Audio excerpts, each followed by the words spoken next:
nos excuses pour la pagaille survenue dans la communication des informations. Notre webmaster était indisponible depuis quelques mois et nous avons malheureusement multiplié les gaffes techniques. Donc il faut savoir qu'on ne s'improvise pas webmaster comme ça. Donc voilà. Aussi, et parce que vous êtes quand même présents dans cette très belle auditoire, nous avons effectivement une très belle salle. Nous n'avons pas pu en louer de plus petite et c'est dommage qu'aujourd'hui, effectivement, c'est un samedi après-midi probablement et les gens préfèrent ne pas entendre ce qu'on va leur dire. Donc, parce que vous êtes présents et parce que, à cause de tous ces couacs, moi je voudrais quand même vous féliciter parce que vous avez choisi de consacrer cet après-midi à vouloir vous informer, c'est très important. Alors c'est vrai que ce dossier n'est pas sexy, on peut bien le dire, quasi tout le monde s'en fout, mais les conséquences de cette réforme auront, il faut le savoir, des répercussions importantes dans notre vie de tous les jours. Et sur ce point précis, je laisserai nos trois intervenants vous en dire davantage. Simplement, juste avant de donner la parole aux intervenants, permettez-moi de faire un bilan rapide du travail que Constituante a entamé dès février 2011. Il y a donc plus de 2 ans et demi, 4 citoyens issus des 4 circonscriptions électorales belges ont déposé sur un laps de temps de 10 mois 2 requêtes près de la Cour constitutionnelle contre la mise en place du FESF, donc le petit frère du MES, aujourd'hui le mécanisme européen de stabilité, car pour nous, la loi belge est illégale.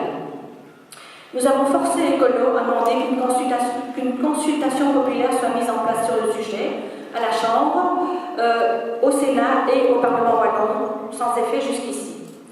Nous avons, lors de nos assemblées précédentes et par 2 fois, invité des citoyens islandais en vue de prendre exemple sur leur combat, la mise en place d'une constituante citoyenne. Étienne Chouard est venu à plusieurs reprises lui aussi nous expliquer les faces cachées du traité constitutionnel ou traité de Lisbonne et nous proposer sa piste pour nous sortir de ces pièges, la constituante citoyenne. Nous avons organisé à Gand, à Namur, des soirées d'explication et des soirées de perspective vers une autre société, une société où les citoyens pourront reprendre leur vie en main. Une vigilance citoyenne devant différents lieux de pouvoir s'est mise en place dès avril 2013, au Parlement wallon, à l'hôtel de ville de Gand, à Saint-Vith, chaque lundi entre 19h et 19h30. Seule aujourd'hui, la présence au Parlement wallon est encore effective, et ce, depuis 26 semaines. Nous avons proposé d'interpeller les communes sur leur capacité à réagir et à déposer plainte contre le traité d'austérité qui gomme à jamais la souveraineté du peuple, une lettre type est dans la farde que vous avez reçue.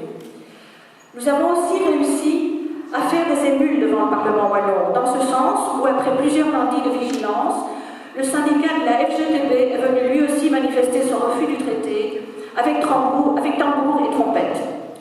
Nous avons écrit une lettre ouverte à notre Premier ministre. Elle se trouve aussi dans cette farde. Il n'a jamais répondu. Alors, me direz-vous, tout ça, ok, mais pour quel résultat?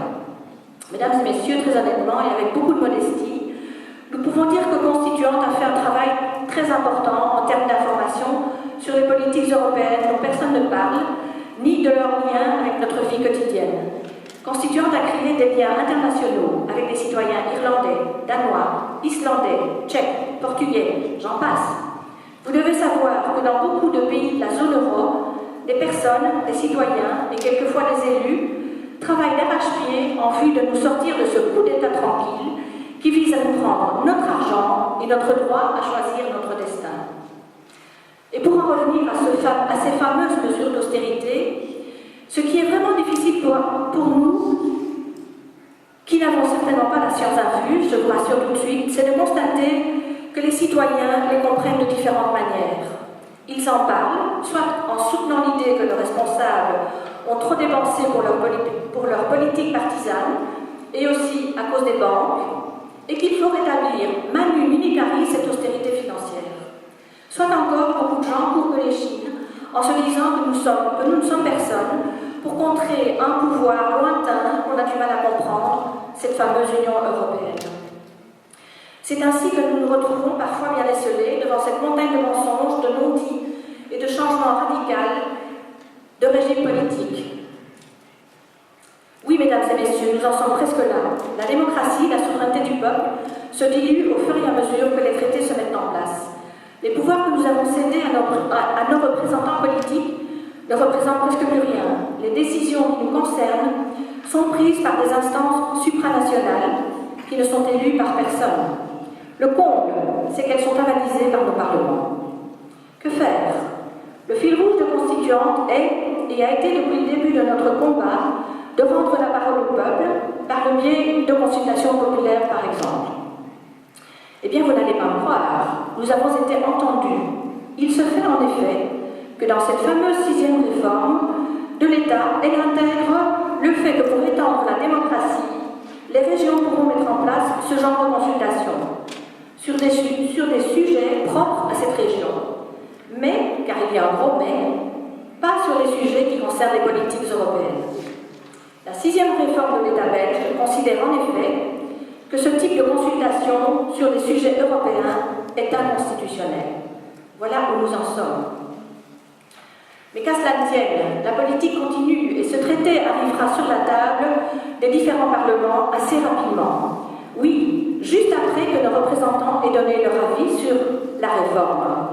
Alors vous allez me dire que nous sommes ennuyés par et que nous avons une obsession par rapport à ce thème, mais non, vraiment non. Ce que nous voulons mettre en évidence aujourd'hui, c'est le tour de force de notre monsieur Papillon, qui, avec les partis qui ont signé l'accord de gouvernement, rappelez-vous, intègre l'austérité pour tous les niveaux de pouvoir en diminuant leur budget. Cela veut donc dire que l'ensemble de nos communes n'auront plus suffisamment d'argent pour pratiquer une politique d'intérêt général. Malheureusement, je peux continuer aussi en disant que ce sera pareil au niveau des régions, des communautés et au niveau fédéral.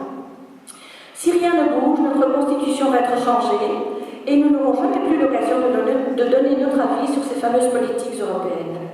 Suis-je défaitiste? Mais pas du tout. La preuve, vous existiez avec nous et nous déciderons en fin de journée de bouger tous ensemble.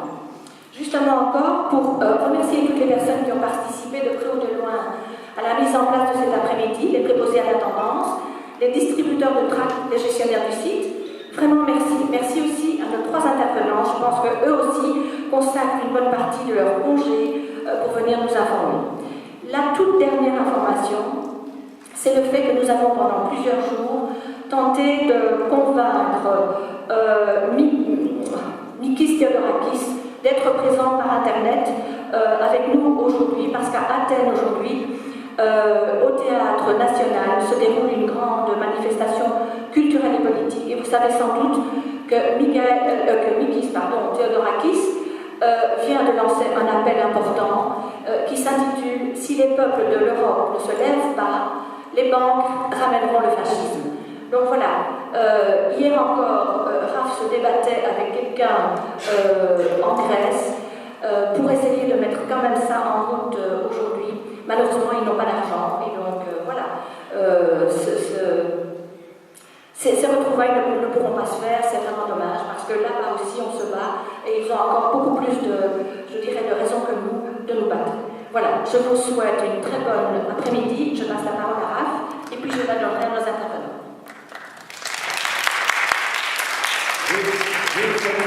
Eén zaak zou ik willen toevoegen. Dus iedereen heeft een map gekregen.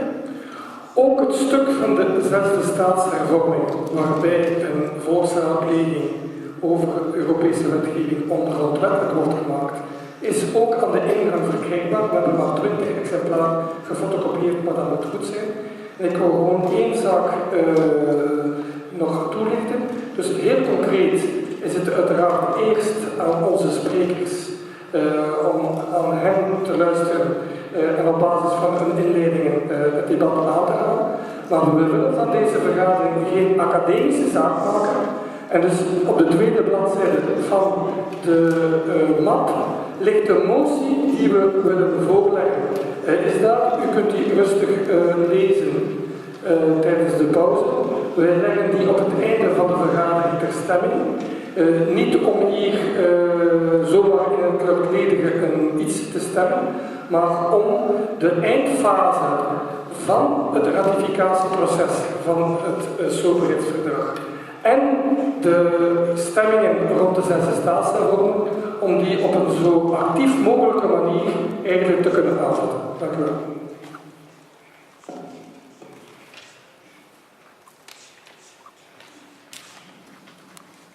Voilà, donc là, va rejoindre la cabine d'interprétation. Et moi, je vais passer la parole à M. Mancola, qui écrit au journal De Tijd et qui est extrêmement intéressé par tout ce que nous vivons aujourd'hui. Donc voilà, je vous cède la parole pour 20 minutes. Merci beaucoup. Mais je vais parler en Nederlands.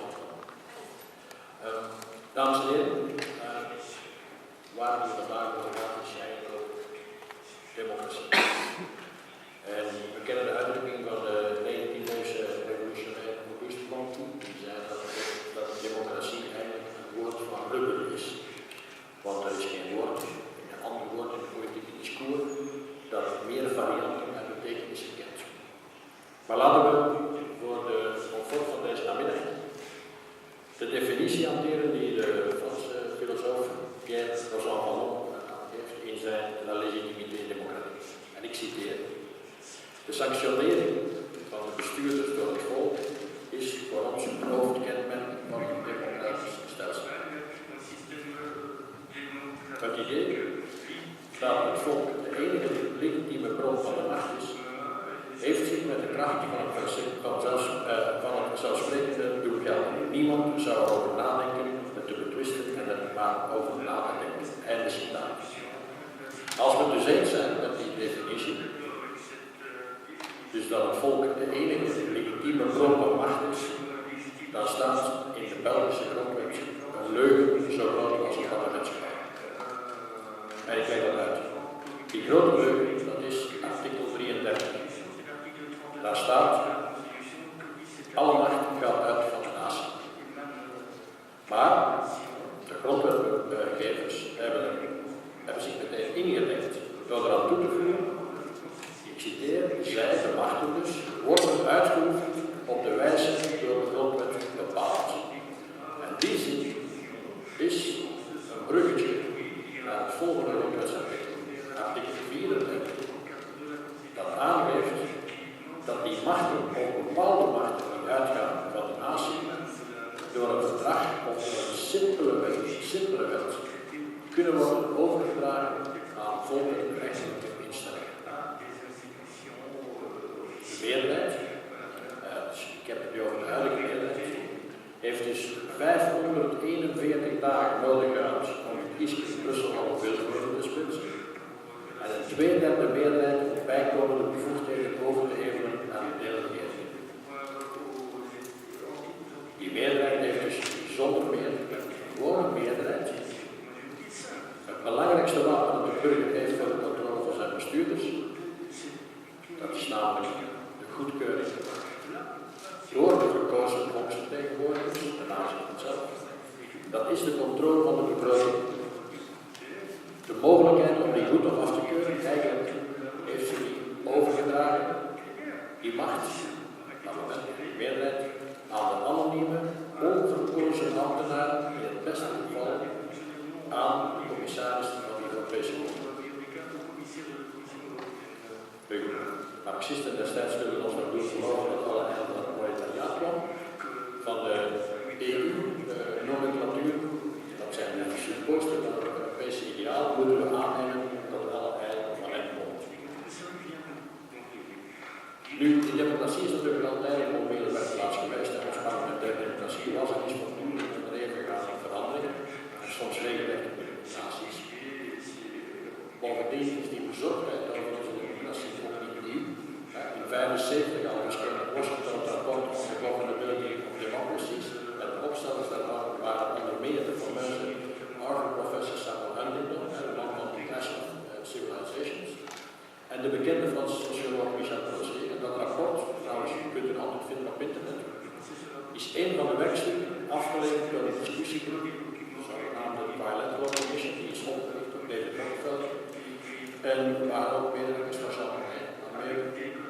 En in een rapport, zeker die auteurs schetsen in het rapport de bleke toekomst van het democratische stelsel. En dat, zeggen zij, als gevolg van overbevraging van de regering door de maatschappij, de slagen af te gaan van de sociale toekomst. Een verzwakking van de politieke leiders en individualisering, maar ook van de verdeling van de burgers. Bovendien, moet ik ook zeggen, bestaat er eigenlijk geen enkele consensus meer over de te volgen spelregels. Laat staan over het te bereiken einddoel. Bovendien, in kerk en dergelijke gebied nog weinig houvast. Zelfs de economische vooruitgang is voor sommigen geen doel meer. Sterker nog, de economische vooruitgang zelf wordt in vraag gesteld. En enkele jaren geleden schreef de VUB-prof Mark Grappus, net emeritus, het parlement stelt niets meer voor. En hij riep er meteen aan toe, moeten we proberen het parlement te herwaarderen of meteen op zoek naar nieuwe, meer levendige vormen van democratie. En mensen, zoals u hier vandaag, maar ook David van Rijbroek, wijzen op dat wat zij noemen het democratische vermoeidheidssyndroom. En zij zoeken dus naar die nieuwe vormen. En vroeger was dat natuurlijk heel eenvoudig, de tijden van Vader Heiskens. Als iemand voor de rode ramen van het parlement stond, dan zag hij in één oogopslag het centrum van de Belgische macht, namelijk het parlement waar hij stond. Rechtsover was het Koninklijk Paleis. En aan de rechterkant was het van de Société Générale. En de politicus die daar het vertrouwen genoot, die kon beginnen dromen van een ministeriële carrière. Maar gaandeweg, en het is niet toevallig, die wet is de wet artikel 34 dateert van 1970. Het is daar dat alles begint te bewegen. Gaandeweg natuurlijk is die macht verschoven naar de supranationale organisaties. En dat heeft ook als gevolg